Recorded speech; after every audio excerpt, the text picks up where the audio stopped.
إن هذا القرآن يهدي للتي هي أقوم ويبشر المؤمنين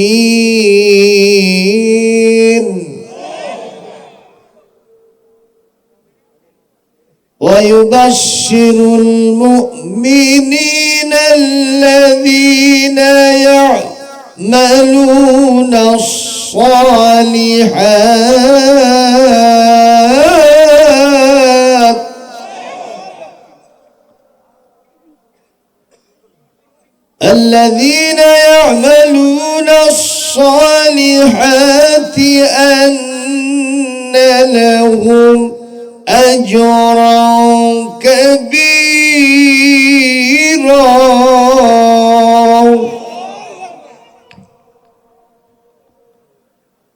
وأن الذين لا يؤمنون بالآخرة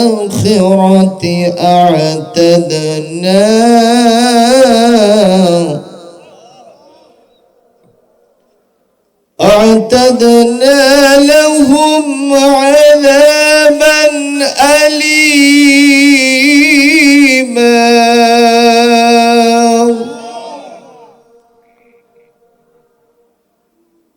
ويدعو الإنسان بالشر دعاءه بالخير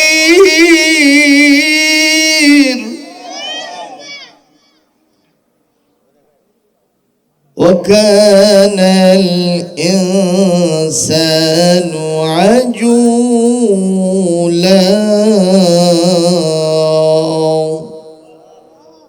হাজারো ব্যথা বেদনার পরে ফিরে আসুনি তুমি আপন ঘরে দিনের আলো তুমি ছড়িয়ে দিতে চলে গেলে মদিনায় মক্কা ছেড়ে ঠিক না হে রাসূল তোমাকে ভুলি আমি কেমন করে খেয়ে না খেয়ে দিন প্রচারের কাজে নিজেকে দিয়ে ছবি নিয়ে তায়েফের কাফেরেরা চিনল না সে আলো দুষ্ট ছেলেদের পিছু দিল লেলিয়ে পাথরের আঘাতে ক্ষত বিক্ষত হয়ে সারা শরীর থেকে রক্ত ঝরে ঠিক না হে রাসূল তোমাকে ভুলি আমি কেমন করে প্রিয় উপস্থিতি আজকে আলোচনা শুনবো কোন কিতাব থেকে একটু আওয়াজ দেন এর থেকে ভালো কিতাব আসমান জমিনের ভিতরে আর আছে অতীতে ছিল বর্তমানে আছে ভবিষ্যতেও কি আসবে কিয়ামত পর্যন্ত আর একটি কথাও আল্লাহর পক্ষ থেকে বান্দাদের জন্য আসবে না যা বলা দরকার ছিল ১৫০০ বছর পূর্বে বলে দিয়েছেন কে কোন কিতাবে এসেছে তা আল কোরআনে আল্লাহ রাব্বুল আলামিন এই কিতাব সম্পর্কে বলেন قل إن اجتمعت الإنس والجن على أن يأتوا بمثل هذا القرآن لا يأتون بمثله ولو كان بعضهم لبعض ظهيرا সূরা বনী ইসরাঈলের 85 নম্বর আয়াতের ভিতর আল্লাহ রাব্বুল আলামিন বলেন নবী আপনি বলে দেন পৃথিবীর সমস্ত জিন এবং ইনসান সবাই যদি এক জায়গায় হয়ে যায় আমার কোরআনের মতো করে একটা কোরআন বানায় নিয়ে আসবে আল্লাহ পাক বলেন তারা যদি একে অপরের সহযোগী হয় সবাই মিলে যদি কিয়ামত পর্যন্ত চেষ্টা করে আমার কোরআনের মতো আরেকটা কোরআন তারা বানাতে পারবে না জোরে বলুন কার কথা আবু সালমান এই কিতাব এমন আজিম কিতাব এটা চিহ্ন অক্ষয় কিয়ামত পর্যন্ত এই কিতাব হেফাজতের দায়িত্ব যিনি নিয়েছেন তিনি কে? আল্লাহ রাব্বুল আলামিন বলেন ইন্না নাহনু নাযালনা যিকরা ওয়া ইন্না লাহু লাহাফিজুন। সূরা হিজরের 9 নম্বর আয়াত। আল্লাহ পাক বলেন এই কোরআন এই জিকির আমি নাজিল করেছি আর এটাকে সংরক্ষণ করার জন্য, এটাকে আমি ওইভাবে রেখে দেওয়ার জন্য, চিহ্নয় অব্যয় অক্ষয় তাবদীল তাহরিফ পরিবর্তন এটাকে সংযোজন বিয়োজন থেকে হেফাজত করার দায়িত্ব নিয়েছি আমি আল্লাহ। আল্লাহ যদি কারো দায়িত্ব নেয় এটা কি কেউ ধ্বংস করতে পারে? জোরে বলেন পারে? পৃথিবীতে সমস্ত মানুষ যারা কোরআন বিরোধী শক্তি আদা জল খেয়ে লেগেছিল কোরআনটাকে নির্বাপিত করে দেবে, আপনারা জবাব দেন কোরআন নির্বাপিত হয়েছে না তারাই চলে গেছে? জোরে কোন? আবু জেহেল মক্কার শরিক সরকার ছিল, সে ঘোষণা দিল وقال الذين كفروا لا تسمعوا لهذا القرآن والغوا فيه لعلكم تغلبون।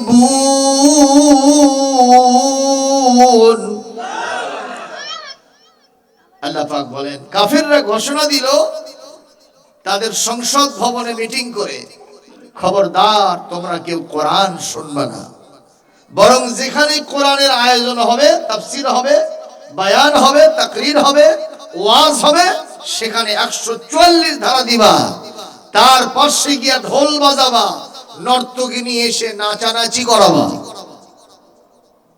যাতে কোরআন নিভে যায়, কোরআন বন্ধ হয়ে যায়, যাতে আমরাই বিজয়ী হতে পারি, তোমরাই বিজয়ী হতে পারো। আপনারা কি বলেন পৃথিবীতে ইসলাম বিজয়ী হবে না কাফেররা বিজয়ী হবে?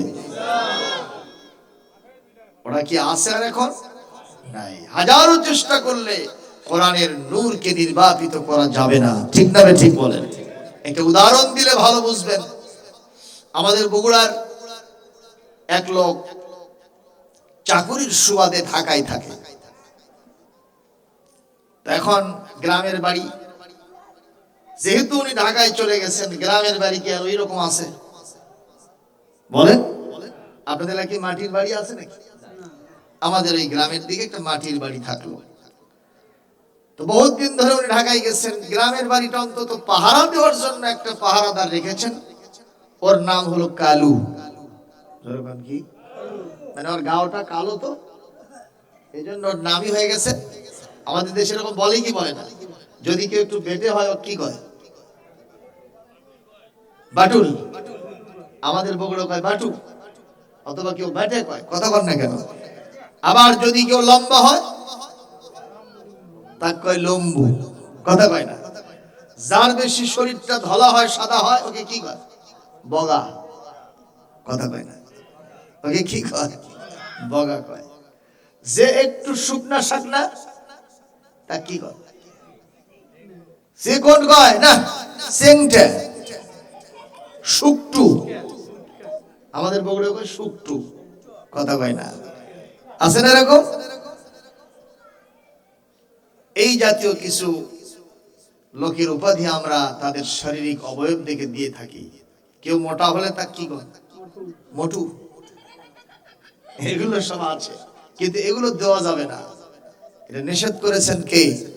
বলবেন কোথায় আছে? কোরআন শরীফ সূরা আল হুজুরাতের 11 নম্বর আয়াত আছে। আমি কথাটা একটু বলে দেই, বলবো? আল্লাহ রাব্বুল আলামিন বলেন ওয়ালা তানাবাজু বিল আলকাব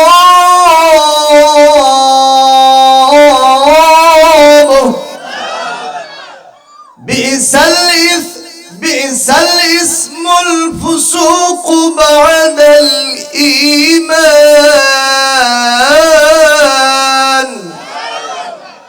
ومن لم يتب فأولئك هم الظالمون।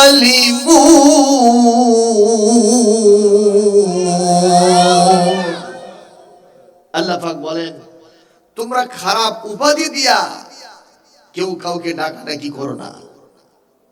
ঠিক না ঠিক কর, কেউ কাউকে খারাপ উপাধি দিয়ে দেখো না। বাংলাদেশের কোরআনের 50 বছরের মুফাসসির নাম কি তার? নামটা বলতে কি লজ্জা হয়? কোরআনের পাখি বলি আমরা যাকে, যার তাফসীর মাহফিলে লক্ষ লক্ষ মানুষ দলমত নির্বিশেষে উপস্থিত থাকতো। 50 বছর কোরআনের তাফসীর করেছেন। এই লোকটা কি মানুষ হত্যা করছে? কথা কন না কেন? এই লোকটা কি জেনা করেছে? এই লোকটা কি কারো বাড়িতে চুরি ডাকাতি করেছে? কারো বাড়িতে আগুন লাগাইছে? অথচ সেই সব উপাধি তাকে দিয়ে জেলখানায় 13 বছর রাখা হয়েছে এবং সর্বশেষ জীবনের একটা প্রান্তে এসে ধুকে ধুকে ইঞ্জেকশন পুশ করে তাকে হত্যা করা হয়েছে। এটা আমাদের বিশ্বাস, ওনাকে হত্যা করা হয়েছে। জোরে বল ঠিক কিনা? সময় একদিন আসবে, এক মাঘে শীত যায় না, আমরা দাবি জানাবো কোরআনের মাহফিল থেকে, আমি একজন কোরআনের মুফাসসির, আমাদের যিনি আইডল, আমাদের যিনি সবচেয়ে বড় আদর্শ নেতা রাসূল আকরাম সাল্লাল্লাহু আলাইহি সাল্লাম, এবং তার প্রতিবিম্ব হিসেবে আল্লামা সাঈদী যেভাবে কোরআনের তাফসীর করেছেন, এখন বর্তমানে অধিকাংশ মুফাসসিররা ওই ধাঁচেই তাফসীর করে। সুতরাং তিনি আমাদের উস্তাদ। আমার উস্তাদের বিরুদ্ধে অ্যাকশন হয়েছে, অবশ্যই আমাকে কথা বলতে হবে। আমার দায়িত্ব হলো আজকের কোরআনের মঞ্চ থেকে এই দাবি জানাই, যে শয়তান ডাক্তার তাকে ইনজেকশন পুশ করে পয়জন ঢুকায় হত্যা করেছে, ও যেখানেই থাক না কেন খুঁজে বের করে ফাঁসির কাস্টে ঝুলাতে হবে। কারা চান দুহাত তুলে আল্লাহকে দেখাও। লিল্লাহি তাকবীর। আল কোরআনের আলো। ইসলামের শত্রুরা, সাঈদী সাহেবের শত্রুরা, সাঈদী সাহেবের হত্যাকারীরা, নারায়ে তাকবীর। এই কথাটা কেন নিয়ে আসলাম?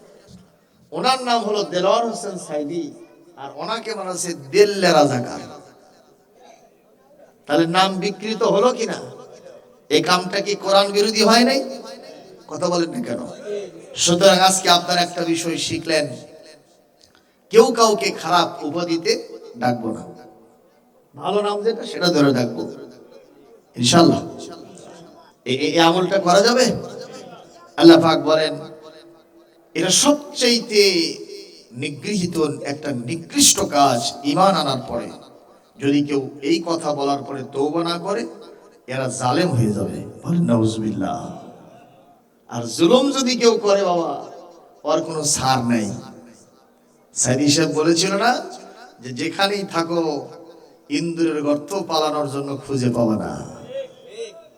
ঠিক আজকে ওনারা কে কোথায় আছেন আর খুঁজে পাওয়া যায় না। মুসলমান কষ্ট পাচ্ছেন বোধহয়, আমি বুঝি না। সাঈদী সাহেবকে হত্যা করা হয়েছে জন্য মনে করবেন উনি বিদায় হয়ে গেছেন। সাঈদী সাহেব আল্লাহর রহমতে এখনো জিন্দা আছেন। ঘোষণাকার আল্লাহ রাব্বুল আলামিন বলেন, ওয়ালা তাকুলু লিমান ইউকতালু ফি সাবিলিল্লাহি আমওয়াত বাল আহয়াউ ওয়ালাকিন লা তাশউরুন। কোরআন কারীম সূরা আল বাকারা 153 নম্বর আয়াতের ভিতরে আল্লাহ পাক বলেন, যারা আল্লাহর রাস্তায় দিন প্রতিষ্ঠার কাজ করতে গিয়া শত্রু কর্তৃক আঘাতপ্রাপ্ত হয়ে মারা যায়, তাদেরকে তোমরা মৃত্যু বলবা না, ওরা জিন্দা, তোমরা তা বুঝতে পারো না। এই দুনিয়াতে তোমরা পচাবাসী, দুর্গন্ধময় এবং ফরমালিন যুক্ত খাবার খাও, নষ্ট খাবার খাও, আর ওরা জান্নাতের ভিতরে জান্নাতি বাবুর্চি খানায় তৈরি খাবার রাত দিন 24 ঘন্টা তাদের কাছে আমি পরিবেশন করতেছি। এজন্যই কবি বলছে, আল্লামা সাঈদী তুমি মরনি, শহীদ হয়েছো তুমি সেটাই জানি। কথা বলে না? আল্লামা সাইদি তুমি মরনি, শহীদ হয়েছ তুমি সেটাই জানি। কারাগারে কাটালে 13টি বছর, বাতিলকে পেছে দেখে তোমায় থরথর। তুমি ছিলে মোদের নয়নমণি, শহীদ হয়েছ তুমি সেটাই জানি। দেখা তো হবে না আর এই জীবনে, দেখা হবে জান্নাতি ফুল বাগানে। কথা বলেন না কেন? এখানে যদি বিএনপির লোক থাকেন, এখানে যদি ইসলামী আন্দোলন, পীর মাশায়েখ, তাবলীগ জামাত থাকেন, আমি কোরআন হাতে রেখে বলছি সবাই সাইদি সাহেবকে মহব্বত করে। ইভেন ম্যাডাম খালেদা জিয়া, আজকে তিনি অসুস্থ, সিসিউতে তাকে ভর্তি করা হয়েছে। নেটের ভিতরে খবর আসতেছে, বিএনপি মহাসচিব পর্যন্ত বলেছেন তার শরীর খুবই খারাপ, সংকটাপন্ন। ডাক্তাররা বলেছেন কি হয় বলা যায় না। আমরা দোয়া করি আল্লাহ পাক তাকে হায়াতে তৈয়বা দান করুন, আল্লাহ তাকে সুস্থ করুন বলি আমিন। কেন নাম নিয়ে আসলাম? ওই আমাদের বেগম ম্যাডাম খালেদা জিয়া, তিনিও আল্লামা সাইদিকে ভালোবাসেন। কথা বলেন না কেন?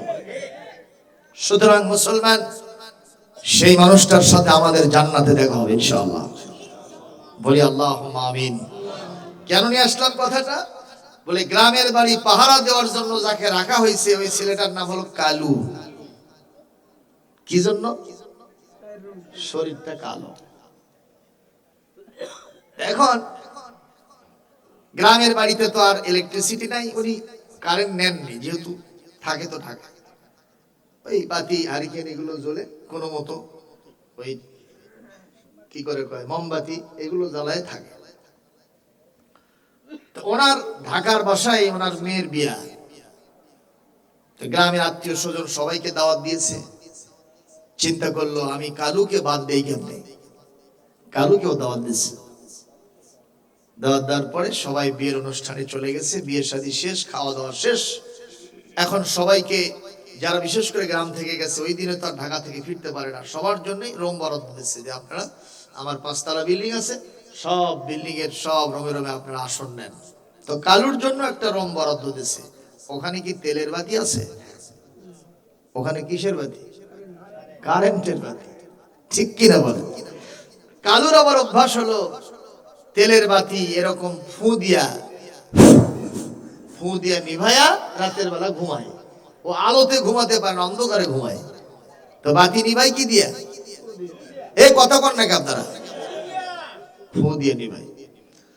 তো অভ্যাস তো তার ফু দিয়ে নিভানো।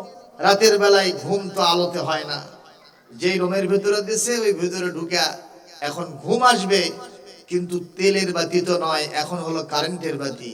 ও সমানই খালি ফু দিচ্ছে। বলেন তো নেবে? যখন নেবে না, ওই চেয়ার টেবিল এক জায়গায় করে উপরে উঠছে, উঠে আরো ফু দেয়, কাপড় চুপড় দিয়ে এরকম ঠেসে ধরে, দেখে গরম লাগে, আবার সরে আসে। একেবারে উরুম ধুরুম সাউন্ড চলতেছে, কোন প্রকারের বাতি নেবে না। এক পর্যায়ে কান্না শুরু করছে। এখন বাড়ির মালিক, যিনি হোস্ট, কেস্টারা কে কোথায় কেমনি ঘুমাচ্ছে একটু খোঁজ নিচ্ছেন। সব রোমে রোমে গেছে। এক পর্যায়ে কালুর রোমে গেছে, যে দেখে ভেতরে খুব উরুম ধুরুম সাউন্ড চলতেছে। কে রে, ঘটনা কি? কালু কালু কালু দরজা খোল। কালু দরজা খুলে দিয়ে কাঁদতেছে। ঘটনা কি? কয় যে আমি বাড়িতে, আপনার গ্রামের বাড়িতে থাকি, তেলের বাতি ফু দিয়ে নিভায় ঘুমায়, আলোতে ঘুমাতে পারি না। এই বাতিগুলো কতবার আমি ফু দিলাম, আমার ফু সব শেষ, কিন্তু বাতি আরো আলো বেশি হয়। কারণ ফু দিলে ময়লাগুলো দূর হয়ে যায়, আলো আরো বেশি হচ্ছে। কথা কন না কেন? এইবার মালিক বলতেছে, রে কালু, খবরদার উল্টা পাল্টা চিন্তা করিস না। গ্রামের বাড়িতে যে তেলের বাতি আর হারিকেন আর মোমবাতি, ওটার কোনো সুইচ নাই, ওটাতে ফু দিলে ওটা নিভে চলে যায়। আর এখানে যে বাতি ইলেকট্রিসিটি দিয়া তৈরি, এটাতে কখনো ফু দিলে নিভবে না, বরং আলো আরো বেশি হবে। এইটা যদি নিভাতে হয়, একটা সুইচ আছে, ওই সুইচটা যতক্ষণ পর্যন্ত অফ না করবা ততক্ষণ পর্যন্ত ওই বাতি চলতেই থাকবে। মুসলমান আওয়াজ দিয়ে বলেন, ইসলামের বাতি কি তেলের বাতি? জনগণ কিসের বাতি? কারেন্টের বাতি। এই বাতির একটা সুইচ আছে মহান আল্লাহ সুবহানাহু ওয়া তাআলার কাছে। দুনিয়াবাসী হাজার বার চেষ্টা যদি করে, ফু যদি দেয়, কোরআনের বাতি, ইসলামের বাতি, নবীর বাতি, ইসলামের বাতি নিভবে না, বরং এটা আরো আলো বাড়তেই থাকবে। এটাকে নিভাতে হলে আল্লাহ পাকের কাছ থেকে সুইচটা নিতে হবে। বলেন তো, এই ক্ষমতা কি পৃথিবীর কোন মানুষের আছে? তাহলে আমাদের অবশ্যই কোরআনের পথে আসতে হবে, কোরআনের কথা শুনতে হবে। ঠিক তবে ঠিক মুসলমান, এই কিতাব এমন একটা আজিম কিতাব যার আলোচনা করার জন্য আমি ইতিমধ্যেই রেসিট করেছি, তেলাওয়াত করেছি। কোরআন কারীম সূরা বনী ইসরাইল আয়াত নম্বর 9 এবং 10, 11 তিনটা আয়াত পড়েছি। এটি 15 নম্বর পারা 17 নম্বর সূরা, আয়াত নম্বর 9, 10 এবং 11। আল্লাহ রাব্বুল আলামিন ঘোষণা করছেন, ইন্না হাযাল কুরআনা, নিশ্চয়ই কোরআন, ইয়াহদি লিল্লাতি হিয়া আকওয়াম, এমন একটা রাস্তা দেখায়, এমন একটা পথ দেখায়, এমন একটা ইনস্ট্রাকশন, ডিরেকশন দেয়, এমন একটা ইরশাদ নামা পেশ করে। এই পথেই যদি কেউ চলতে পারে, তার লাস্ট ডেস্টিনেশন, তার মঞ্জিলে মকসুদ, তার সর্বশেষ ঠিকানা হলো আল্লাহর জান্নাত। একটু জোরে বলেন সুবহানাল্লাহ। আর এই রাস্তা হলো সরল রাস্তা, সোজা রাস্তা। এই রাস্তায় কোনো বক্রতা নাই, আঁকা বাঁকা নাই। এই রাস্তায় যারা একবার চলার জন্য অভ্যস্ত হয়, একবার যখন ঈমানের বলে বলিয়ান হয়ে এই রাস্তায় যখন চলা শুরু করে, এই মানুষকে কখনো মেরে গালিগালাজ করে, এই মানুষকে রিমান্ডে নিয়া জেল জুলুম জরিমানা দিয়া, ইভেন যদি তার সামনে ফাঁসির দড়িও নিয়ে আসা হয়, এই সবগুলোকে ওভারকাম করে নিরন্তর কোরআনের রাস্তায় অবিচল থাকে। ঠিক আসতে হলো কেন? একটু জোরে কোন, আরো জোরে কোন। আপনারা কি কোন রক্তচক্ষুকে ভয় করেন? যদি কেউ কোরআনের রাস্তা থেকে আমাদেরকে সরানোর চেষ্টা করে, ওই হাতগুলি ভেঙে খানখান হয়ে যাবে। আমাদেরকে কেউ চড়াতে পারবে না ইনশাআল্লাহ। বলি আল্লাহুম্মা আমিন। আমাদেরকে যদি কোরআনের রাস্তা থেকে কেউ সরাতে চায়, রাস্তার মাঝখানে আড়াআড়ি ভাবে ব্যারিকেড দিয়েছে, যেতে দেবে না, আমরা তখন বলবো, তোমাদের এই বাধার প্রাচীরকে উতরায় ফেলে আমরা সামনের দিকে যাব।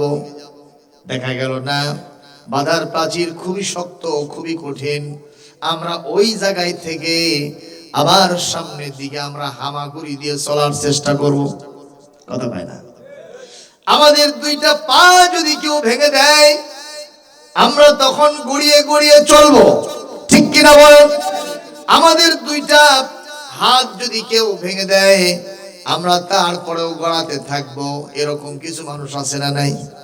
দেখবেন পাও নাই, হাতও নাই, এভাবে গড়ায় গড়ায় একটু আল্লাহর জিকির করে আর সোয়াল করে। দেখা যায় কি যায় না? ওই কায়দায় দিনের রাস্তায় আমরা চলতে থাকবো। কিছু দূর যাওয়ার পরে কিছু লোক এসে আমাকে ধরে ফেললো, আমার দুইটা চোখ উপড়ায় দেওয়ার জন্য চেষ্টা করলো। আমার দুইটা চোখ যদি উপড়ায় ফেলে, তারপরেও আমি নিবৃত্ত হব না। আমি ওই জায়গায় শুয়ে থেকে আমার মঞ্জিলে মকসুদ জান্নাত আর ইসলামের জন্য আমি ধ্যান করব। জোরে বলি সুবহানাল্লাহ। মুসলমান, দেখেন না কোরআনের রাস্তায় যদি কোনো মানুষ আসে, সেই মানুষের দৃষ্টান্ত কেমন হয়, সে মানুষের জীবন আচরণ, লাইফ স্টাইল কেমন হয়, তার জ্ঞান গরিমা কতটা বৃদ্ধি হয়ে যায়। আমি একটা ছোট্ট উদাহরণ আল্লাহর এক ওলির জীবন থেকে দিব, কষ্ট হবে আপনাদের শুনতে। আল্লাহর সে ওলির নাম হলো হযরতে জুনায়েদ বাগদাদী রাহমাতুল্লাহ আলাইহি। ছোট্ট মানুষ, এরকম মাদ্রাসায় পড়ার জন্য ভর্তি করে দিয়েছে তার বাপ মা। কষ্ট হচ্ছে? চলবে? রাত কিন্তু 11:30 বেজে গেছে, আর আধা ঘন্টা থাকতে পারবেন না? পারবেন? দেখি কারা কারা পারবেন না, হাতগুলো উঠছে কে রে? এটা জজবাত ঠেলায় উঠে গেছে, তাই তো? মানে থাকবে না, মারহাবা কর। আল্লাহর এই ওলি ছোট্ট মানুষ, তাকে তার বাপ মা মাদ্রাসায় ভর্তি করে দিয়েছে। তো এখন মাদ্রাসা থেকে পড়াশোনা করছে কোরআন।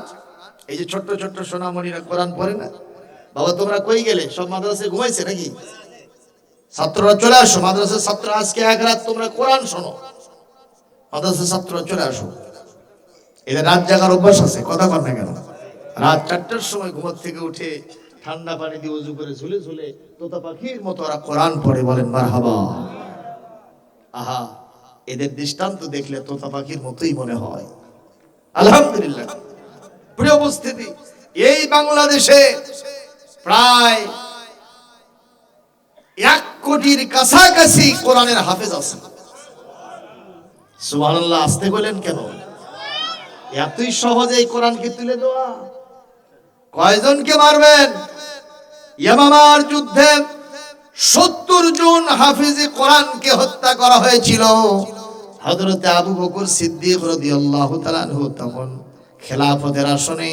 হযরতে আবু বকর সিদ্ধান্ত নিলেন, হাফেজে কোরআনদেরকে আস্তে আস্তে হত্যা করতেছে, তাহলে এই কোরআনে কারীম গুলিকে একটা কিতাবের মধ্যে লেখা দরকার। সুবহানাল্লাহ। ওনার সময় উদ্যোগ গ্রহণ করা হলো। সেই উদ্যোগে সে হযরত ওসমান গনি জিন্নুরাইন রাদিয়াল্লাহু তাআলা আনহুর সময় বাস্তবায়িত হয়ে গেল। আজকে যে কোরআন আমরা পড়তেছি, ওসমান গনির সময় এই কোরআনটা লেখা হয়েছে। রাসূলের সময় ছিল কোথায়? হাড্ডিতে, গাছের পাতায়, চামড়ায়, বুঝতে পারছেন? বিভিন্ন জায়গায় লেখা ছিল। আমরা সেটা তায়েফ সফর যারা করেছেন, হযরত আব্দুল্লাহ ইবনে আব্বাস রাদিয়াল্লাহু তাআলা আনহুর মসজিদ আছে, সেখানে ওনার কবর শরীফ আছে, তার পাশে একটা মিউজিয়াম আছে, ওইখানে ওই আগের সময়ের ওই লেখা কোরআনগুলি এখনো সংরক্ষিত আছে। তাহলে এই জায়গাগুলো দেখা দরকার আছে না? যেতে হবে ইনশাআল্লাহ। কার কাছে চাইবেন? কার কাছে চাইবেন? আল্লাহর কাছে মন থেকে চাইবেন, আর আস্তে আস্তে করে আগাবেন, দেখবেন আল্লাহ আপনাকে পৌঁছায় দেবে। সুবহানাল্লাহ। কাল কবেন ইনশাআল্লাহ বলেন।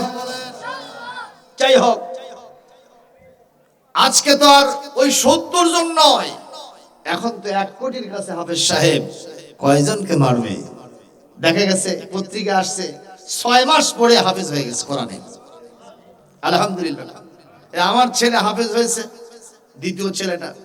এবার ঢাকায় তানজিমুল উম্মাহ মাদ্রাসা প্রায় 1,500 ছাত্রদেরকে, যারা হাফেজ হয়েছে, কোরআনের হাফেজ হয়েছে, তাদেরকে পাগড়ি দেওয়া হলো, অ্যাওয়ার্ড দেওয়া হলো। কি সুন্দর জমকালো অনুষ্ঠান। ঢাকার সবচেয়ে অভিজাত রেস্টুরেন্ট, একটা অভিজাত অডিটোরিয়াম, যার নাম হলো চিনমৈত্রী সম্মেলন কেন্দ্র, সেখানে প্রোগ্রাম হয়েছে। যখন আল্লাহু আকবার। সুপ্রিয় উপস্থিতি, আমি আপনাদের সামনে বলছিলাম, এই ছোট্ট বাচ্চাটি কোরআন শরীফ পড়ে আস্তে করে বাড়ির দিকে ছুটি হয়েছে, বাড়ির দিকে যাচ্ছে। রাস্তার ভিতরে এক নাস্তিকের সাথে দেখা হয়ে গেছে। যখন কার সাথে? নাস্তিক কারা? যারা আল্লাহকে বিশ্বাস করে না। এরকম আমাদের দেশে আছে না নাই? ওই যে আউল বাউল ফাউল, এখানে আলোচনা হয়েছে কিনা আমি জানি না। ওই যে বাংলাদেশের আবুল সরকার মানিকগঞ্জের ঘিওর উপজেলাতে একটা বাউল গান গাইতে গিয়া ওখানে মঞ্চের উপরে সে বলে বসেছে, আল্লাহ তুমি এক এক সময় এক এক কথা কও, তোমার কথার কোনো আগাও নাই পাছাও নেই। একটু জোরে বলেন, আরো জোরে বলেন। সে আরো কি বলছে জানেন? সে বলছে যে আল্লাহ আমার বাউল গান শোনার জন্য আসছিল, আল্লাহ স্যারকে খিলে দিলে বিদায় করে দিছি। কি আপনারা তাতে খুশি হয়েছেন? জোরে বলেন, জোরে বলেন। এ বলতেছিল এমন কথা, আল্লাহর সাথে যদি আরো অনেক আল্লাহ থাকতো তাহলে পাল্লাটা ভালো হতো। কি শিরকি কথা বললো, আল্লাহ বিরোধী কথা বললো, কোরআন নিয়ে সমালোচনা করলো। সে কি বললো জানেন? সে বলতেছে, কুল আউযু বিরাব্বিন নাস মালিকিন নাস ইলাহিন নাস মিন শাররিল ওয়াসওয়াসিল খান্নাস আল্লাযী ওয়াসওয়িসু ফি সুদুরিন নাস মিনাল জিন্নাতি ওয়ান নাস। এত নাচ কে? তাতে বোঝা যায় আল্লাহ নাচ সমর্থন করে। নাচ বুঝেন না? নাচ শব্দ দিয়া, এই নাচ মানে কি? ড্যান্স। এই নাচ মানে হলো মানুষ। জোরে কোন কথা ঠিক কিনা? এই শয়তানরা আবার সেটাও বোঝে না। ইসলাম সম্পর্কে, কোরআন সম্পর্কে ন্যূনতম কোনো ধারণা নাই। এই বাউলের উত্তর শুনে হলো মমতাজ ম্যাডাম।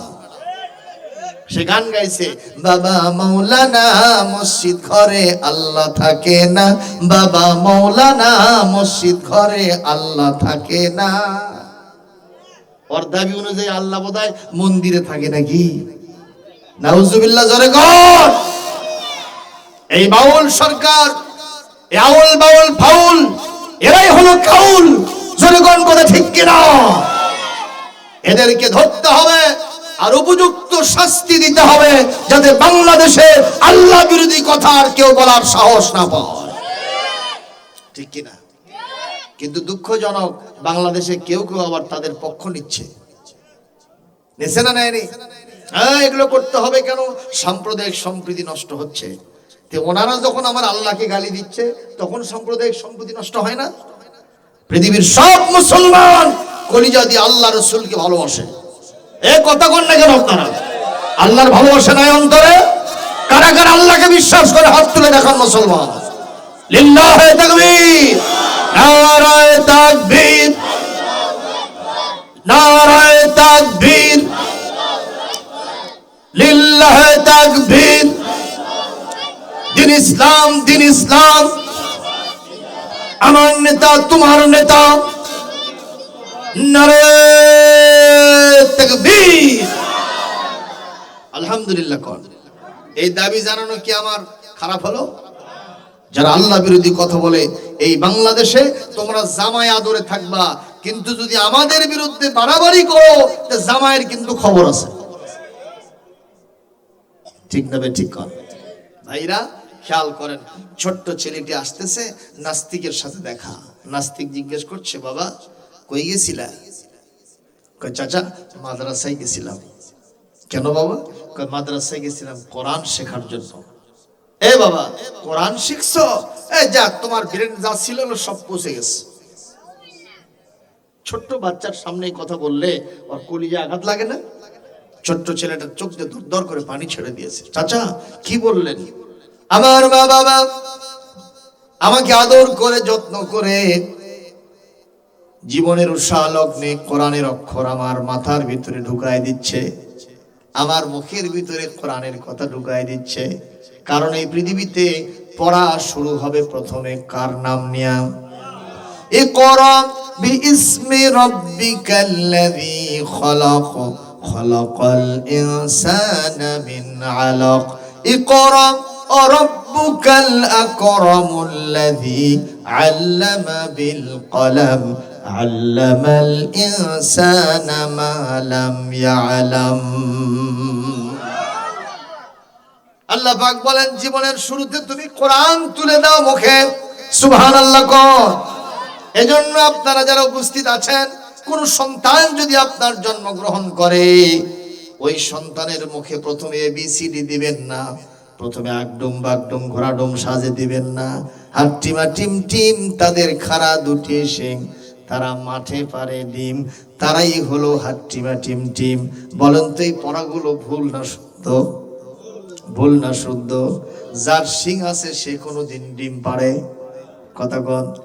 এই ভুল শিক্ষা দেবেন না, বরং তার মুখের সর্বপ্রথম উঠায় দেবেন আলিফ বা তা সা, বিসমিল্লাহির রহমানির রহিম। এই পড়াগুলো উঠায় দিবেন, এটা আপনার হীরকখণ্ড হবে।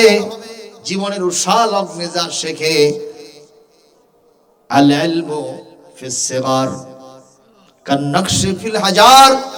ছোটবেলায় যে ইলম কালাম শেখে, পাথরের উপরে খোদাই করলে ওটা যেমন মেশে না, ছোটবেলায় যে সন্তানকে কোরআন শিখাবেন, সারাটা জীবন সেটা সে ভুলতে পারবে না। যেরকম সুবহানাল্লাহ। আমরা এগুলো মানি না, কেজি দিয়ে বেজি বানায় আর সে খালি ধরে আর মুরগি খায়। কথা কয় না ভাইজান? মন খারাপ করতেছেন বোধহয়? কথা বলেন ঠিক না? আমাদের সন্তানদেরকে প্রথমেই কোরআন শিখাতে হবে। বলেন আল্লাহুম্মা আমিন। আমি একটা মাদ্রাসায় গেলাম, ছোট্ট ছোট্ট শিশুরা শায়রি গায়, গান গায়। মাগো আমি পড়বো না আর হাট্টিমা টিম টিম, কোথায় গেলে পাবো আমি আলিফ লাম মিম। একটা করে অক্ষরে মা 10টা করে নেকি, সকল পড়া ছেড়ে দিয়া কোরআন হাদিস শিখি। জোরে কোন সুবহানাল্লাহ। এই ছোট্ট শিশু বলছে, চাচা আমার ব্রেন পচে গেছে, কথা আপনি কেন বললেন? বরং আমার মনে হয় কোরআন পড়ার জন্য আমার ব্রেনটা আরো শার্প হয়ে গেছে, আমার ব্রেনটা আরো তাজা হয়ে গেছে। বলে বাবা আমি টেস্ট করব, যদি তোমার ব্রেন কোরআন পড়ার কারণে বেড়ে যায় তাহলে আমি টেস্ট করব। ছোট্ট ছেলে বলে, চাচা টেস্ট করেন। কি প্রশ্ন করবেন? বলে 3টা প্রশ্ন করব। এই প্রশ্নের জবাব তুমি কোরআনেও পাবা না, হাদিসেও পাবা না। দেখি কোরআন পড়ে তোমার ব্রেন কেমনে বাড়লো, ব্রেন কেমনে তাজা হলো, এই জবাবটা তোমাকে বুদ্ধি করে দিতে হবে। যদি পারো আজ থেকে তোমার হাতে হাত দিয়ে আমি মুসলমান হয়ে যাব। 3টা প্রশ্ন করেছে, শুনবেন। কষ্ট হচ্ছে না তো? কয়টা প্রশ্ন? 1 নম্বর প্রশ্ন, বাবা তোমার যে আল্লাহ কোরআন নাজিল করছে না? বলে হ্যাঁ। আমি ওই আল্লাহকেই বিশ্বাস করি না। বলে চাচা কেন বিশ্বাস করেন না? বলে আনসিন ইজ নাথিং, যাকে দেখি না নয়নে তাকে মানি কেমনে? যাক দেখা যায় না তাকে কি মানা যায়? তোমার আল্লাহকে দেখার জন্য আমি আকাশে গেছি, পানির নিচে গেছি, জঙ্গলে গেছি, একা একই রাতের বেলায় খুঁজেছি, দিনের বেলায় খুঁজেছি, তন্ন তন্ন করে, তোমার আল্লাহ কোথাও পাইনি। এই কি মানুষ না শয়তান? জোরে কম। যখন এই কথা বলছে, চাচা কি জবাব চান? বলে এই জবাবটা যদি বুদ্ধি করে দিতে পারো, যুক্তির সাথে যদি আমাকে বুঝাতে পারো, তাহলে আজকে তোমার হাতে হাত দিয়ে মুসলমান হয়ে তোমার ছাত্র হয়ে যাব। ছোট্ট ছেলে বলতেছে, চাচা আপনি যে প্রশ্ন করেছেন, এই কোরআন পড়ে আমার ভিতরে যা ব্রেন বুদ্ধি বেড়ে গেছে, তাতে এই প্রশ্নের জবাব আমার কাছে পানির মতো সোজা। একটু জোরে কোন মারহাবা। প্রশ্নগুলো আগে করে নেন। বলে আমার 2য় নম্বর প্রশ্ন হলো, তোমাদের নবী নাকি বলেছেন এই পৃথিবীতে যদি কোনো মানুষ মহব্বত নিয়ে সওয়াবের নিয়তে একটা বার সুবহানাল্লাহ পড়তে পারে, সুবহানাল্লাহ কর, সঙ্গে সঙ্গে আসমান জমিনের ফাঁকা জায়গা সবগুলি সওয়াব আর নেকি দিয়ে ভরে যায়। আর জান্নাতের ভিতরে এমন একটা গাছ তৈরি হয়, যেই গাছের পত্র পল্লব এতই বিস্তৃত, বিভিন্ন জানালা দরজা দিয়া ঢুকে গেছে, জান্নাতের কামরাগুলোতে ঢুকে গেছে, আর এত বেশি ছায়া বিস্তার করেছে, 500 বছর দ্রুতগামী ঘোড়া যানবাহন দৌড়ায় ওই ছায়া অতিক্রম করতে পারবে না। বাবারে তোমার নেতা তোমার নবী একটা গাঁজাখুরি গল্প করছে, তোমার বাপ দাদা 14 পুরুষ এত বড় একটা গাছ কি কোনোদিন দেখছে? যেই গাছ কেউ কোনোদিন দেখলো না, সেই গাছ জান্নাতের মধ্যে হবে, এটা আমার বিশ্বাস হয় না, এটা আমার কখনো যুক্তির নিরিখে টেকে না। যদি বিশ্বাস করাতে চাও তুমি যুক্তির মাধ্যমে আমারে বুঝাবা, যদি বুঝাতে পারো আমি তোমার হাতে হাত দিয়ে মুসলমান হয়ে যাব। ছোট্ট ছেলে বলে, চাচা আপনার 2 নম্বর প্রশ্নের জবাব আমার কাছে পানির মতো সোজা। জোরে বলেন আল্লাহু আকবার। আর কয়টা প্রশ্ন? আরেকটা প্রশ্ন হলো, কি চাচা? বলে তোমার নবী বলেছেন যদি কোনো মানুষ জান্নাতের মধ্যে একবার যায়, সেখানে মনে মনে টনে টনে অনাদি অনন্তকাল ধরে খালিদিনা ফিহা আবাদা,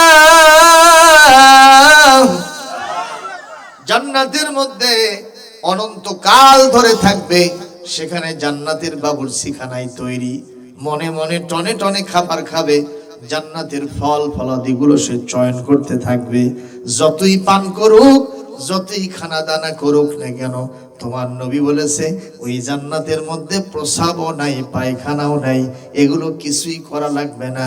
বাবারে, এই দুনিয়াতে তুমি যদি এক ঢোক পানি গেল সঙ্গে সঙ্গে সেটা প্রসাব আকারে বের হয়ে যায়। যদি তুমি এক মুষ্টি খাবার খাও কিংবা যদি একটা ফল খাও, ডাইজেশন হয়ে যাওয়ার পরে, হজম হয়ে যাওয়ার পরে পায়খানা আকারে বের হয়ে যায়। আর জান্নাতের মধ্যে অনন্তকাল ধরে লোকেরা থাকবে, এত খাবার খাবে কিন্তু সেখানে পায়খানাও নাই, প্রসাবও নাই। এই কথা আমি বিশ্বাস করি না, মানি না। যদি মানাতে চাও, বিশ্বাস করাতে চাও, যুক্তির সাথে আমাকে বুঝাবা। যদি বুঝাতে পারো, আমি তোমার হাতে হাত দিয়া তোমার মুরিদ হয়ে যাব। ছোট্ট ছেলে বলে, চাচা আপনার 3 নম্বর প্রশ্নের জবাব আমার কাছে পানির মতোই সোজা। একটু জোরে মারহাবা দিবেন না? আল্লাহু আকবার বলবেন না? কি কোরআন ওয়ালাদের কাছে ব্রেন বুদ্ধি কম না বেশি? বলেন বলেন বলেন। আল্লাহ নিজে বলেছেন, আমি তেলাওয়াত দিচ্ছি, সঙ্গে সঙ্গে জোরে আল্লাহু আকবার বলবেন। ফাসআলু আহলাল যিকরি ইন কুনতুম লা তা'লামুন।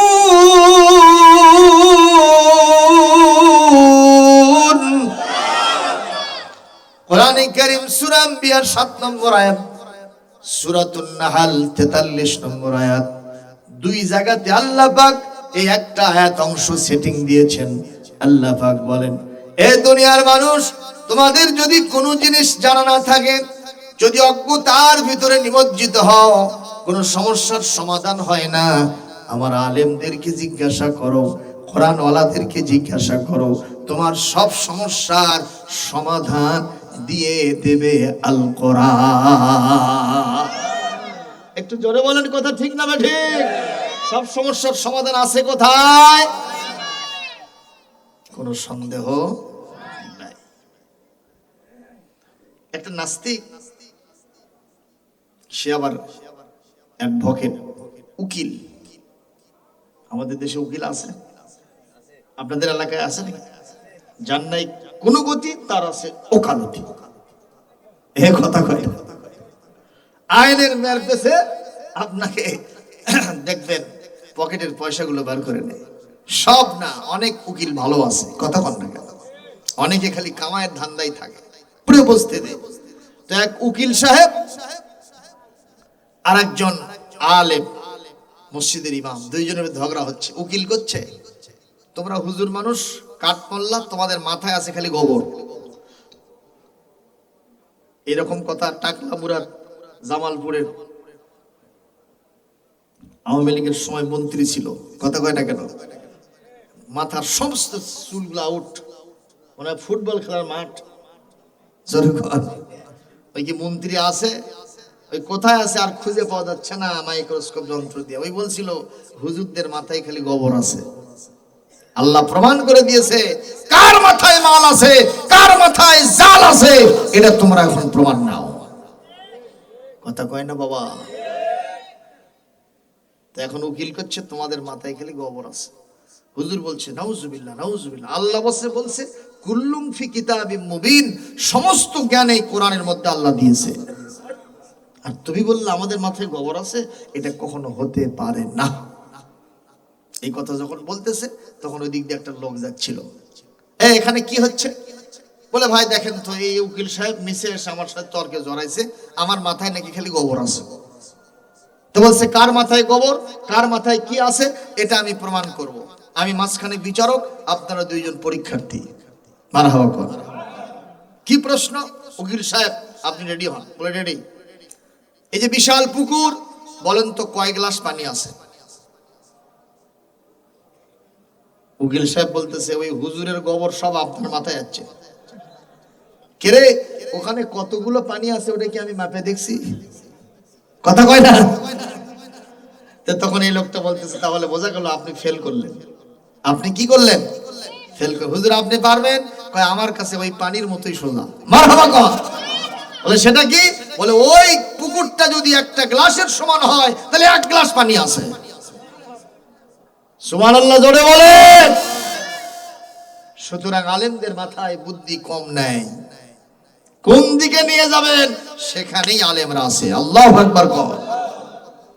এই বাংলাদেশের একজন শ্রেষ্ঠ ইসলামিক স্কলার মালয়েশিয়া ইসলামিক ইউনিভার্সিটিতে পড়েছেন এবং তিনি মিশর আল আজহার ইউনিভার্সিটিতে পিএইচডি হোল্ডার হয়ে এসেছেন, যার নাম ডক্টর মিজানুর রহমান আল আজহারি। নাম শোনেননি? কত মানুষ তার মাহফিলে হয়। আল্লাহু আকবার জোরে বলেন। এরকম আরো বড় বড় আলেম আছে।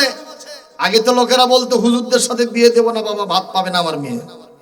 আরে মিয়া, বিয়ে দেব না তো দূরের কথা, হুজুররা এখন ভাতের চিন্তাই নাই, বিরিয়ানি নিয়ে অস্থির হয়ে গেছে। মারহাবা গো। এমন অনেক বক্তা আছে 1 লক্ষ টাকা দিয়েও সিরিয়াল পাওয়া যায় না। ঠিক না বললেও ঠিক, ঠিক বললেও ঠিক। বলেন আল্লাহু আকবার। এই ছোট্ট ছেলে 3টা প্রশ্নের কি জবাব দেয় সেটা কি শুনবেন না?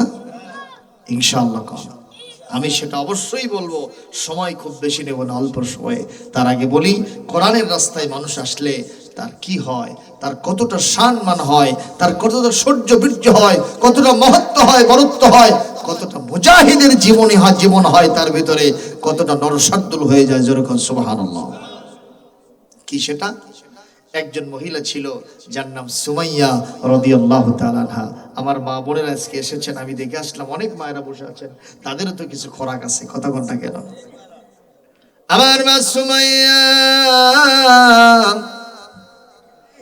রাসূলের কথা যখন শুনলেন, বনি মখজুম গোত্রের একজন দাসী ছিলেন, ছেলের নাম হলো আম্মার, আর স্বামীর নাম হলো ইয়াসার, আর ওনার নাম হলো সুমাইয়া। এই 3 জনে মিলে রাসূলুল্লাহর কোরআনের দাওয়াত পাওয়ার সাথে সাথে কোনো উচ্চবাচ্য না করে ঈমান গ্রহণ করেছে। এই ঈমান গ্রহণ করাও সারা, এই নিউজটা আবু জেহেলের কাছে যাও সারা। আবু জেহেল তার বাহিনীদেরকে অর্ডার করল, সুমাইয়ার পরিবারকে গ্রেফতার করো। এরকম একটা সময় বাংলাদেশে ছিল কিনা?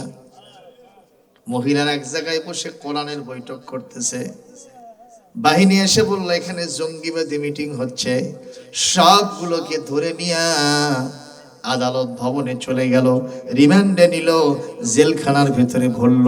আমার আল্লাহ সহ্য করে নাই। আল্লাহ বলেন, তুই একটা মহিলা মানুষের কোরআনের বৈঠককে জঙ্গিবাদী বৈঠক বলেছিস, এই জন্য তোকে দেশ ছাড়া করাবো, রান্না করা খাবারও তোর ভাগ্যে জুটবে না, আকাশ দিয়ে পালাইয়া যেতে হবে। গেছে কি যায় নাই? মুসলমান কথা বলেন, গেছে কি যায় নাই? এজন্য মুসলিমা মহিলা, পর্দানসীন মহিলা, তাদের সাথে দুর্ব্যবহার করা যাবে না। যিনি খেপে যাবেন, রাগ করবেন, তিনি কে? সুমাইয়ার পরিবারকে অ্যারেস্ট করে নিয়ে এসে এটা খুঁটির সাথে বাঁধা হলো। 3 জনকে 3 খুঁটির সাথে বেঁধে ফেলেছে আর শহরত করে দিয়েছে, এলান করেছে, ডিক্লারেশন করেছে, এদের শাস্তি হবে, তোমরা যার যার মতো এসে তাল নিয়ে দাঁড়িয়ে যাও, আমরা দেখাবো সে শাস্তি। কষ্ট হচ্ছে আপনাদের বোঝা? চালাবো না মোনাজাত দিব? কতক্ষণ চলবে? কয়টা? কেবা কাছে 3টা।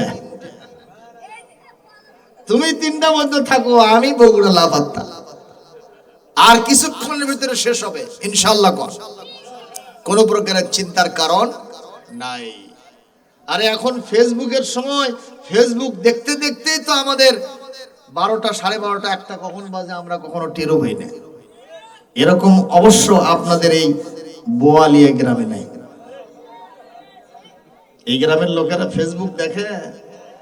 গভীর রাত্রে আমি মাহফিল করে এক গ্রাম থেকে আরেক গ্রামের রাস্তা দিয়ে এই গাড়ি নিয়ে যাচ্ছি, বুঝছেন? রাত তখন 2টা পার হয়ে গেছে। দেখি একটা ছেলে ওই নিভৃত পল্লী এলাকা রাত 2টার সময় ওই বসে থেকে এরকম ঠেলতেছে। আমার গাড়ি ওর পাশে দিয়ে পার হয়ে গেল, ওই টেরও পারলো না যে কি গেল। এত মনোযোগ দিছে ফেসবুকের প্রতি আজকের যুবকরা, কথা কন না গেল। এই জন্য অবৈধ প্রেমের সম্পর্ক বেড়ে গেছে, অবৈধ জিনা বেড়ে গেছে, অবৈধ অশ্লীলতা বেহায়াপনা দিয়ে গোটা সমাজ হয়ে গেছে। এই জন্য বাবা একটা রাত একটু কোরআনের জন্য 1 ঘন্টা কষ্ট করো, জীবন খুলে যাবে, ভাগ্য খুলে যাবে। সুবহানাল্লাহ। সব লোক এসে দাঁড়িয়ে গেছে। আবু জেহেল সে জামানার ফেরাউন। আবু জেহেল কি ফেরাউন।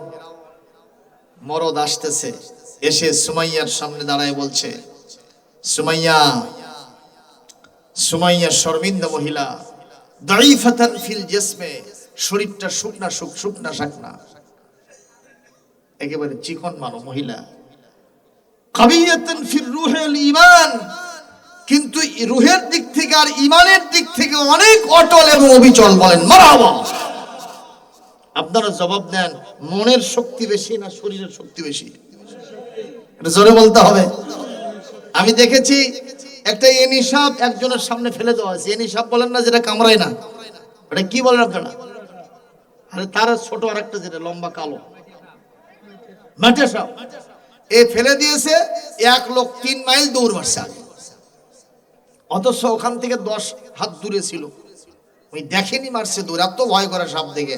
আরেকটা মানুষকে দেখলাম বাবা, ওই মাছওয়ালা কাঁকড়িওয়ালা সাপ, গোখরা সাপ হাতের মধ্যে পেঁচা এনে খেলা দেখাচ্ছে, অথচ লোকটা শুকনা শাকনা, আর আগের যেটা দৌড় মারলো ইয়া বড় মোটা। তাহলে বোঝা গেল মনের শক্তি হলো আসল। কথা কয় না? কিসের শক্তি আসল? 12 তলা বিল্ডিং এ রঙের কাজ করতেছে, 20 তলা বিল্ডিং এ দড়ির সাথে ঝুলতেছে আর রঙের কাজ করতেছে, দেখেন না?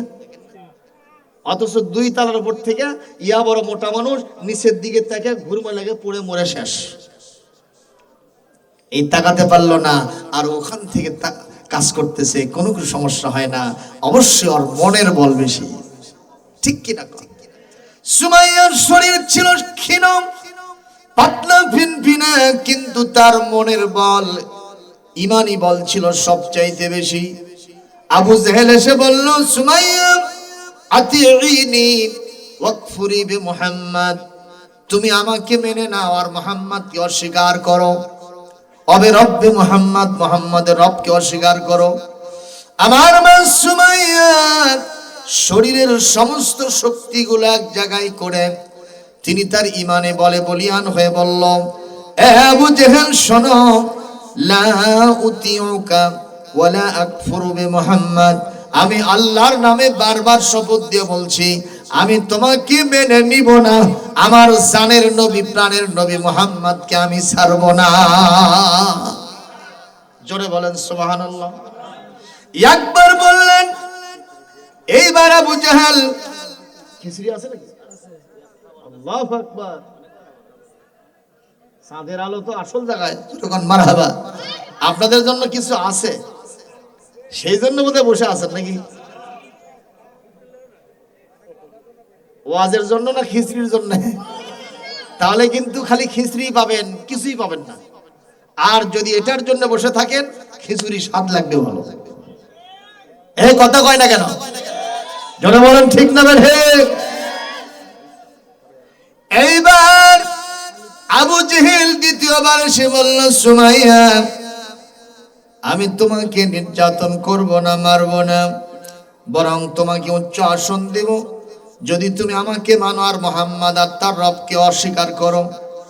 সুমাইয়া দ্বিতীয়বার সমস্ত শক্তিগুলো এক জায়গায় করে আরো কঠোরভাবে নিষেধ করলেন, আমি অবশ্যই আল্লাহ এবং রাসূলকে মানব, আমি তোমাকে মানব না। এইবার আবু জেহেলের রাগ খুবই কঠিন ভাবে প্রকম্পিত হলো। আবু জেহেল এসে লাস্ট এন্ড ফাইনালি বলতেছে, সুমাইয়া, যদি তুমি আমাকে মেনে নাও, তোমার স্বামী সন্তান আর তোমাকে আমি উচ্চ আসন, রাজকীয় পরিবেশে আমি তোমাকে মন্ত্রিত্বের আসন দেব। আর যদি না মানো, আকতুলুকে কামা তুকতালুল হাইয়াত ওয়াল হাশারাত, যদি তুমি আমাকে না মানো, ওই কীট পতঙ্গ, সাপ বিচ্ছুদেরকে যেভাবে পিষে পিষে মারা হয়, আমি তোমাকে ওইভাবে পিছে পিছে জমিন থেকে বিদায় করে দিব।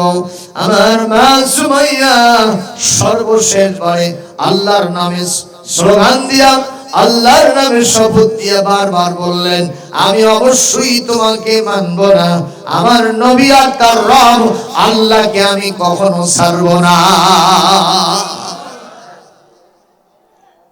আবু জেহেল তার জল্লাদদেরকে বলল, এই মুহূর্তে সুমাইয়ার শাস্তি শুরু। তোমরা সুমাইয়ার শরীর থেকে জামা কাপড়গুলো খুলে ফেলো। নারীর কমল দেহ, যিনি এতদিন জীবনে কোনোদিন স্বামী ছাড়া পরপুরুষকে নিজের ইজ্জত দেখান নাই, এক পর্যায়ে তার শরীর থেকে বোরখাটা খুলে ফেলা হলো। বলেন নাউজুবিল্লাহ। মা আমার শুধু কাঁদেন, দু চোখের পানি ছেড়ে দিয়ে, আল্লাহ জীবনে ইসলাম গ্রহণ করার পরে কোনোদিন আমার চেহারাটা পরপুরুষ কেউ কোনোদিন দেখে নাই, আজকে আমার বোরখাটা টেনে হেসে খুলে ফেলা হলো। আল্লাহ, এটা কেবলমাত্র শুধুমাত্র একমাত্র আপনাকে ভালোবাসার জন্য। মেহেরবানি করে এই ভালোবাসার মূল্য আমি আপনার কাছে চাই। এক পর্যায়ে আবু জেহেল বলল, শুধুমাত্র এই হেজাবটা বোরখাটা খুললে হবে না, ওর শরীর থেকে কামিজটা খুলে ফেলতে হবে। বলেন নাউজুবিল্লাহ। আমার মার সামনে স্বামী বাঁধা, ওদিকে সন্তান বাঁধা, আর ওদিকে হাজারো জনতা এই দৃশ্য দেখতেছে, আর সবাই অট্টহাসি দিচ্ছে, যেহেতু আর সবাই কাফের, আমার মার পরিবার হলো সবাই মুসলিম। জনগণ মারহাবা। এই অবস্থায় যখন বাবার মায়ের জামাতে হাত দেওয়া হয়েছে, আমার মা ডুকরে কেঁদে উঠে আল্লাহকে ডাকতেছেন, আল্লাহ কি করবো এখন? আল্লাহ পাক বলেন, অদৃশ্য জগৎ থেকে ইলহাম করে দিলেন, সুমাইয়া একটু ধৈর্য ধরো, একটু ধৈর্য ধরো, এই ধৈর্যের পরই তোমার জন্য আমার জান্নাত অপেক্ষা করতেছে।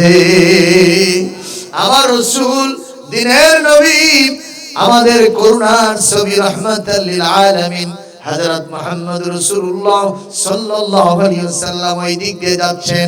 এই দৃশ্য দেখে আমার সোনার নবী চোখের পানি ছেড়ে দিয়া তিনি আফসোস করলেন আর বললেন, আল্লাহ আমার হাতে ক্ষমতা নাই, যদি ক্ষমতা থাকতো আমি এক থাপ্পড় দিয়া আবু জেহেলের কল্লাটা উড়ায় দিয়া, ওর বাহিনীকে ওখান থেকে বিদায় করে দিয়া, আমি ফুলের মালা দিয়া ইসলামের সাথীদেরকে আমি অবশ্যই বিজয়ী ঘোষণা করতাম। কথা কয় না ঠিক না ঠিক? এইবার আপনারা জবাব দেন, মুসলমানদের ক্ষমতায় যাওয়ার দরকার আছে না নাই? জোরে বলেন আছে না নাই? কারণ ক্ষমতা যার নাই তার সাথে একটা পিঁপড়াও থাকে না। যার ক্ষমতা আছে তার সব আছে। চিনিগম বাটবেন, বিচার সালিশ করবেন, কারো পক্ষে সহযোগিতা করবেন, আপনার হাতে লাঠি থাকতে হবে। কথা কয় না, কথা কয় না। রাসূলও তাই বললেন, অবশ্যই এই মুহূর্তে আমার হাতে ক্ষমতা থাকলে ওরে সরায় দিয়া আমি তোমাকে ফুলের মালা দিয়া বিজয়ীর বেশে নিয়ে আসতাম। বলেন সুবহানাল্লাহ। তিনি বললেন, সাবরান আলা ইয়াসির ফাইন্না মাউইদাকুমুল জান্নাহ।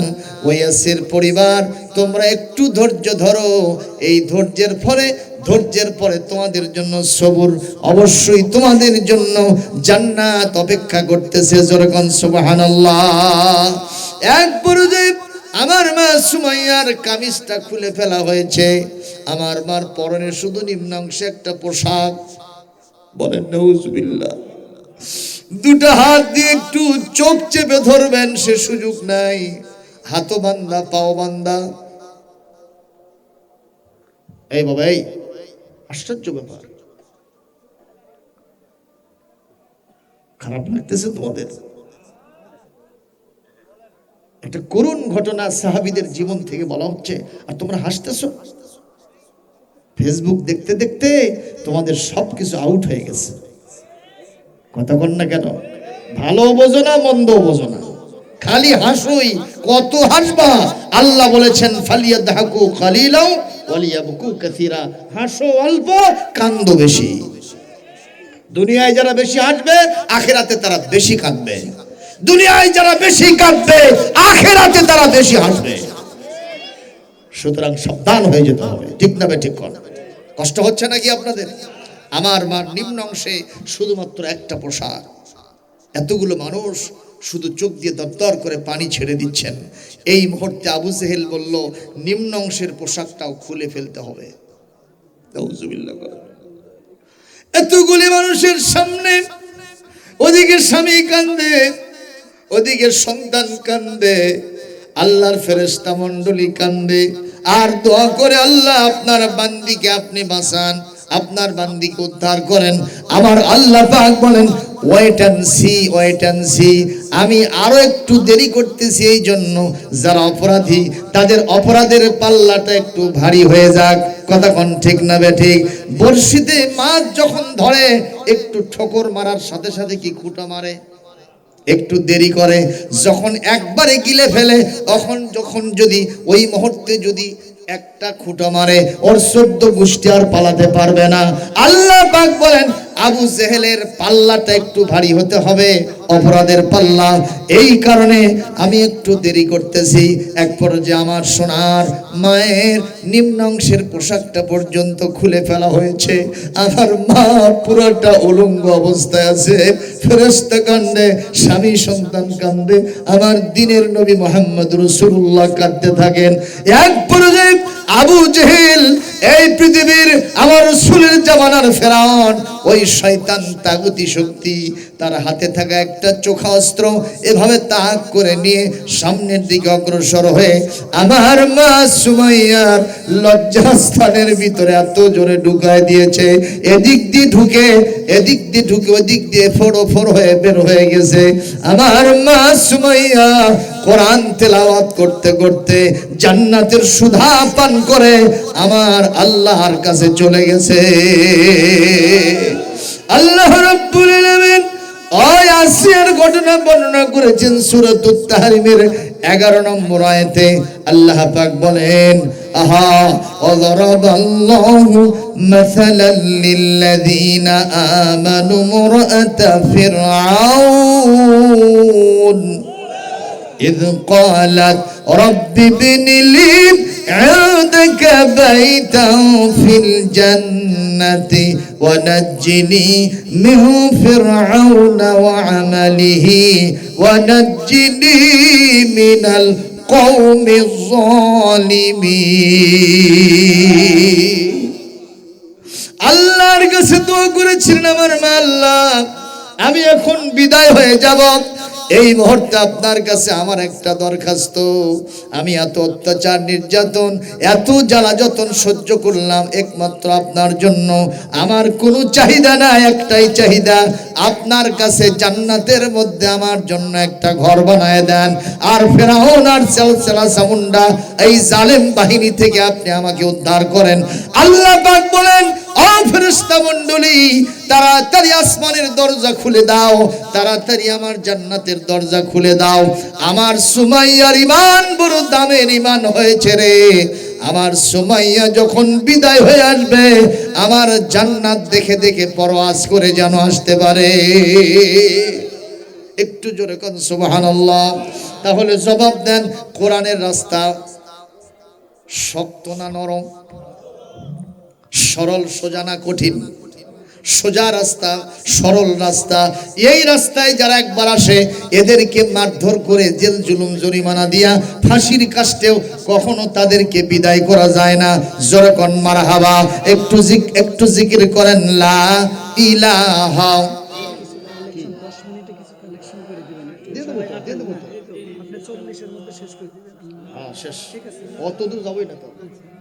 সুবহানাল্লাহ আলহামদুলিল্লাহ লা ইলাহা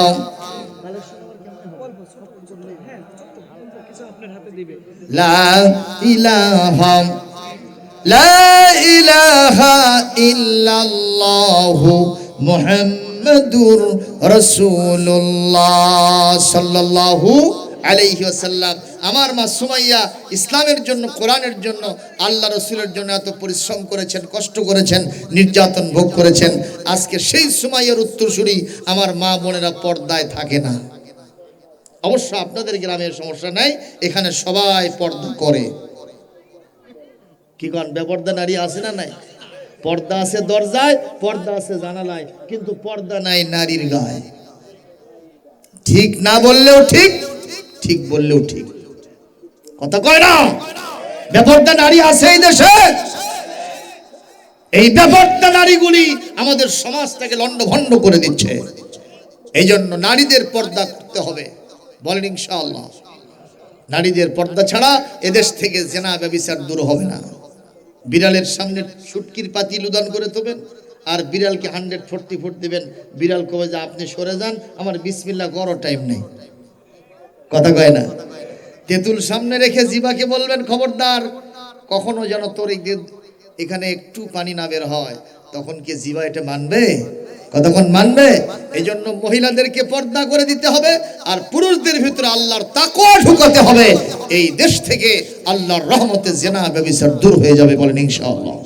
প্রিয় উপস্থিতি, মা বোনদেরকে জন্য পর্দা করার জন্য আমি কোরআন থেকে আহ্বান জানাচ্ছি। আল্লাহ পাক তাদেরকে তৌফিক দান করুন। আর এই মুহূর্তে ওই যে 3টা কথা মনে আছে আপনাদের, বলবো এই 3টা।